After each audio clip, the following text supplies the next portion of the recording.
તો આ તરફ ભાવનગરમાં છેલ્લા 2 દિવસથી સતત વરસાદ થઈ રહ્યો છે અને ભારે વરસાદને કારણે અનેક વિસ્તારોની અંદર પૂરની સ્થિતિનું નિર્માણ થયું છે। અનેક વિસ્તારો કે જ્યાં આગળ પાણી ભરાઈ ચૂક્યા છે અને તેને કારણે લોકો પણ હેરાન પરેશાન થયા। તો સાથે માઢિયા ગામ પાસેના એડમિરલ સોલ્ટ પાસે શ્રમિકો ફસાયા છે। 30 જેટલા શ્રમિકો ફસાયા હતા, જ્યાં એડમિરલ સોલ્ટ પાસે તેઓ શ્રમિકો ફસાયા અને તમામ 30 શ્રમિકોને પાણીમાંથી સુરક્ષિત રીતે બહાર કાઢવામાં આવ્યા છે।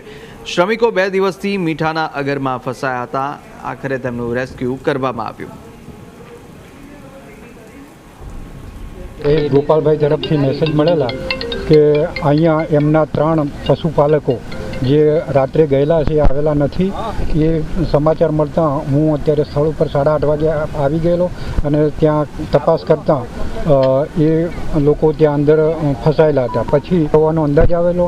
મેં અમારી બીએમસીની ટીમ બોલાવેલી, બીએમસી ફાયરની ટીમ આવી અને એ હોડી દ્વારા તેમને અંદર જઈ અને બચાવ કાર્ય કરી અને જ્યાં પાળા મારફતે અત્યારે બહાર લાવવામાં આવેલા છે અને એ યાદી બનાવી રહી છે। અત્યારે હાલ યાદી જોતાં એમાં 58 નામનો સમાવેશ થયેલો છે। ભાવનગર જિલ્લામાં છેલ્લા 48 કલાકમાં ખૂબ વરસાદ જે અનરાધાર પડ્યો હતો, ત્યારે જો માઢિયાની વાત કરવામાં આવે તો માઢિયાની અંદર 30 શ્રમિકો કે જે અગરના હતા તે ફસાયા હતા અને હાલ તેમનું રેસ્ક્યુ કરવામાં આવ્યું હતું। હું કેમેરા પર્સનને કહીશ કે તેઓ જણાવે કે ભાઈ આ જે લોકો છે એ શ્રમિકો છે અને મીઠાના અગરના કામ કરવાવાળા છે કે જેઓ અંદર ફસાયા હતા। ગઈકાલે રાત્રે 8 વાગે જ્યારે ડિઝાસ્ટરને ખબર પડી ત્યારે સવારથી અહીંયા ડિઝાસ્ટરની ટીમ અહીં પહોંચી હતી અને આ લોકોનું રેસ્ક્યુ કરવામાં આવ્યું હતું। આપ કબ से अंदर फंसे हुए थे? 2 दिन से। 2 दिन से? हाँ, 2 દિવસથી ફસાયેલા હતા। આ જ્યારે શ્રમિકો છે આપ જોઈ શકો છો કે આ 2 દિવસથી ફસાયેલા હતા। તો आपने किसी से मदद मांगी थी? और पानी कम था, नाइट में बढ़ा है। नाइट में कब से बढ़ा था? वही 10-11 बजे से बढ़ना स्टार्ट हुआ था। तो फिर आपने कैसे बचाव कैसे किया? किसको बताया? अभी भरा नहीं है, बाकी था। अंदर पे सही जगह है, उतना भरा हुआ नहीं है। तो अभी सुबह पे अपने को लेने के लिए बैठाया। હજી એક શ્રમિક છે કે જેને આપણે પૂછીશું। અહીંયા મહિલાઓ પણ છે કે આપ જોઈ શકો છો કે મહિલાઓ પણ આમાં છે અને હજી એક શ્રમિક છે। આપ કહાં ફસે થે? 2 दिन। 2 દિવસથી તમે ફસાયેલા હતા? પાણી નહોતું, અંજર સારું નથી રહેવાનું। હા, તમે કોને જાણ કરી હતી? અમે તો કોઈ નહીં। કેટલા લોકો હતા? 30-40। બધાને કાઢી લેવામાં આવ્યા છે? હા, બધા નીકળી ગયા છે? હા, બધા નહીં।